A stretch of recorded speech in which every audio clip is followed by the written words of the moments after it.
జై శ్రీరామ్. తెలంగాణ రాష్ట్ర రాజకీయాల్లో డామిట్ కథ అడ్డం తిరిగినట్టుగా ఒక 2 సంఘటనలు జరిగాయి. ఇందులోపట ముఖ్యంగా మనం చెప్పుకోవాల్సింది ఏంటంటే కేటీఆర్ వర్సెస్ సీఎం రమేష్. వీళ్ళిద్దరూ నిజంగా ఇబ్బంది పడే పరిస్థితే తెచ్చుకున్నట్టుగా చాలా మంది చెప్తున్నారు. అంటే ఈ ఢిల్లీ లిక్కర్ స్కామ్ కు సంబంధించిన ఇష్యూను కూడా ఇందులో కలిపి, అంటే కవితను కూడా ఇందులో కాస్త ఆమెను ఈ కేజీ ట్విస్ట్ లో కూడా కలిపేసి విషయం పెట్టుకున్నారు. అయితే దీంట్లో మెయిన్ ఏమొచ్చిందంటే సీఎం రమేష్ కు 1600 కోట్ల రూపాయల కాంట్రాక్టు సీఎం రమేష్ కు రేవంత్ రెడ్డి ఇచ్చాడు అని చెప్పని ఒకటి, అంటే ఎస్సీఏ భూములు ఉన్నాయి కదా, ఆ భూములకు సంబంధించిన వ్యవహారం లోపల దాన్ని క్విడ్ ప్రోకో కింద ఏదో చేసి 1600 కోట్ల రూపాయల భూమి నిధులు ఇచ్చాడు అని చెప్పని కేటీఆర్ ఆరోపించాడు.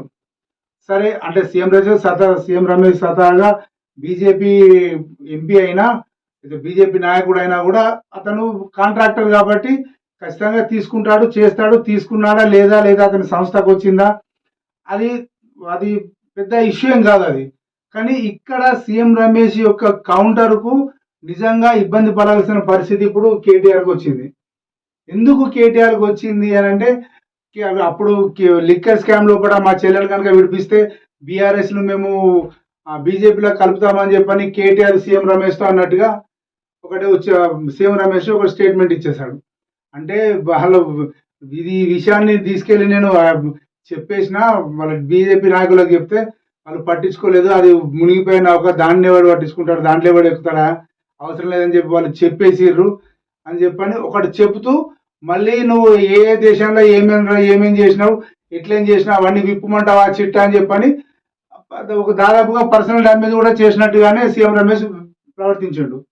అంటే ఇక్కడ ఏంటంటే యాక్చువల్గా సీఎం రమేష్ ను ఎలివేట్ చేస్తుండేనా లేదా సీఎం రమేష్ ను కూడా రేవంత్ రెడ్డితో కలిపి చేస్తుండలేదు, కానీ రేవంత్ రెడ్డి మీద కోపాన్ని ఇండైరెక్ట్ గా సీఎం రమేష్ మీద చూపెట్టిండు. ఇప్పుడు రేవంత్ రెడ్డి సైలెంట్ అయ్యిండు, రేవంత్ రెడ్డి తనకి ఏం సంబంధం లేదన్నట్టుగా సైలెంట్ అయిపోయాడు. ఇప్పుడు ఏమైపోయింది, సీఎం రమేష్ కౌంటర్ ఇచ్చేసిండు. దాన్ని కౌంటర్ చేసరికి ఏమైపోయిందంటే ఇప్పుడు డైలమాలో వాడే పరిస్థితి కేటీఆర్కి వచ్చింది కదా. ఇప్పుడు అందులోంచి తప్పించుకోవాలి, పార్టీ పరంగా వేసిన ఎత్తుగడను తిప్పి కొట్టినట్టుగా దాన్ని అసలు మేము పోలేదని చెప్పి చెప్పాలా.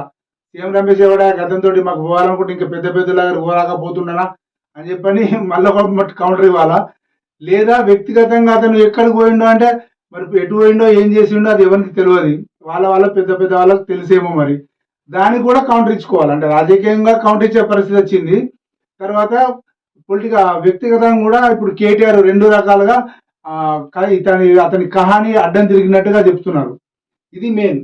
దీంట్లో ఇంకొకటి కూడా, ఇప్పుడు మహేష్ కుమార్ గౌడ్, పొన్నం ప్రభాకర్ గౌడ్ వాస్తవంగా బీసీ రిజర్వేషన్ బిల్ అనేది కాంగ్రెస్ వల్ల ఆడుతున్న ఒక గేమ్. వాళ్ళకి చిత్తశుద్ధి ఉన్నట్టుగా నటిస్తున్నారా, నిజంగా చిత్తశుద్ధి ఉందా లేదా అనేది కాలం చెప్తుంది. ఎందుకంటే ఇప్పుడు సందర్భాన్ని ఏంటంటే వాళ్ళు బాల్ని తీసుకొచ్చి కేంద్రం కూడా పెడుతున్నారు కొట్టు అని. వాళ్ళు ఎందుకు కొడతారు, కొడతా అని చెప్పి చెప్పింది నువ్వు, గోల్ చేస్తా అని చెప్పి ధైర్యంగా చెప్పుకున్నది మీరు కాబట్టి అదేదో కొట్టుమని చెప్పి మీరు ఏమైనా చేసుకోరు, మాకు సంబంధం, మాకు నువ్వు ఒక్కనివే కాదు కదా ప్లేయర్, ఇంకా చాలా మంది ప్లేయర్లు ఉన్నారు, వాళ్ళందరూ ప్లేయర్లను కూడా మేము కాపాడుకోవాలి కదా, నేను రిఫరీని, నేను పెద్దోని అని చెప్పని కేంద్రం తప్పించుకుంటుంది ఈ కేసులోంచి. మాక్సిమం అలాగే జరుగుతుందని చెప్పి చాలా మంది చెప్తున్నాం ముచ్చట. ఈ క్రమంలో కూడా ఏమైందంటే, మీకు బీసీలు అయితే మీరు ధైర్యం ఉంటే, మీరు అట్లుంటే రేవంత్ రెడ్డి ఏమంటాడు, బండారు దత్తాత్రేయం చేయండి ఉపరాష్ట్రపతిని అని. అరే భాయ్, అది బీజేపీ వల్ల ఇష్యూ, లేదా ఎన్డీఏ పార్టీ వల్ల, వాళ్ళ అలయన్స్ వల్ల ఇష్యూ.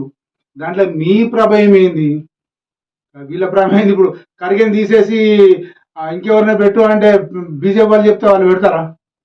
ఎవరి పని వాళ్ళది. అంటే ఎవరి పార్టీ వ్యవహారం, పార్టీ వ్యూహాలు, పార్టీ ఎత్తుగడలు ఎవరి వాళ్ళకు ఉంటాయి. రేవంత్ రెడ్డి వచ్చి బండారు దత్తాత్రేయం చేయాలంటే అంటే బీసీ కాబట్టి, మావాడు కాబట్టి, తెలుగువాడు కాబట్టి చేయమన్నామని చెప్పని చెప్పుకోవచ్చు. ఇప్పుడు బీజేపీ వాళ్ళు కూడా అదే అంటారు. ఇప్పుడు రఘునందరావు అదే అంటున్నాడు, కిషన్ రెడ్డి అదే అంటున్నాడు, తర్వాత కిషన్ రెడ్డి తర్వాత ఇంకెవరు అన్నారు అంటే మొత్తానికి ముగ్గురు లీడర్లు ఇప్పుడు పొన్నం ప్రభాకర్ గౌడ్ని వేయాలా, లేకపోతే మహేష్ కుమార్ గౌడ్ని వేయండి, బీసీ మీ దగ్గర చిత్తశుద్ధి ఉంటాయని చెప్పని మళ్ళీ ఉల్టా వీళ్ళు వేసేసారు. ఇప్పుడు బీజేపీ వాళ్ళు సేఫ్ అయిపోయారు. అటైనా ఇటైనా బీజేపీ వాళ్ళు సేఫ్ లో ఉన్నారు. ఇబ్బంది పడుతున్నది వాళ్ళు అంటే మామూలుగా ఆ, ఇక డ్రైనేజ్ లో కూడా బండి వేస్తే మన మీద పడుతుంది అన్నట్టుగా ఇప్పుడు వీళ్ళు బీజేపీని ఏదో చేద్దామని అనుకోని బీజేపీ మీద రాళ్ళే పోయి వీళ్ళ మీద వీళ్ళు వడగొట్టుకున్నారు.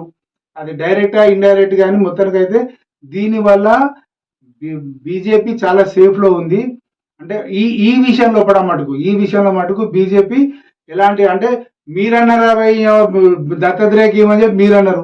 మేము కూడా అంటున్నాం మహేష్ కుమార్ గౌడ్ కన్నా, పొన్నం ప్రభాకర్ కన్నా, అయితే కొండ సురేఖ కన్నా ఎవరికన్నా ఇవ్వండి. ఎవరికి ఇస్తే వాళ్ళు కూడా బీసీ కదా, బీసీలకి ఇవ్వండి. మమ్మల్ని అంటారు కానీ మిమ్మల్ని అనద్దు అన్నట్టుగా వీళ్ళు కూడా కౌంటర్ చేసరికి ఇప్పుడు మళ్ళీ అది సైలెంట్ అయిపోయింది. ఇక వాళ్ళు మళ్ళీ మాట్లాడట్లేదు. మాట్లాడినాక అర్థం కాదు, ఎందుకంటే మీరు ఇచ్చి చెప్పుర్రి తర్వాత మేము మాట్లాడతామని చెప్పి వాళ్ళు అంటారు. కాబట్టి ఏ రకంగా చూసినా కూడా ఎవరి పార్టీ వ్యవహారాలు ఎవరి పార్టీ పరంగా తీసుకునే నిర్ణయాలు వాళ్ళు తీసుకుంటారు. దాంట్లో కూడా మనం వేలు పెట్టి ఆ వేలు అయ్యో తేలు కుట్టింది, ఏలు కుట్టింది, ఆ దోమ కుట్టింది అని చెప్పి బాధపడడం ఎందుకు కేటీఆర్ కూడా 1600 కోట్ల రూపాయల కాంట్రాక్ట్ వచ్చింది, ఈక్విటీ ప్రో జరిగింది, అది జరిగింది, ఇది జరిగింది అని చెప్పని సాధించింది ఏంది, రుజువు చేసేది ఏమున్నది అందులో. దానివల్ల పెద్ద ఒరిగేది కూడా ఏం లేదు. ఉల్టా మనం మీద అనిపించుకోవడం తప్పితే ఏమీ లేదు అని చెప్పని చాలా మంది చెప్తున్నారు. ఇది అందుకే దీన్ని ఏమన్నాడంటే డామిడ్ కథ అడ్డంగా తిరిగిందట వీళ్ళిద్దరికి. ఇందులో మంచిగా సేఫ్ గా ఉన్నది ఎవరంటే బీజేపీ వాళ్ళని చెప్పి చాలా మంది చెప్తున్నమాట. జై శ్రీరామ్.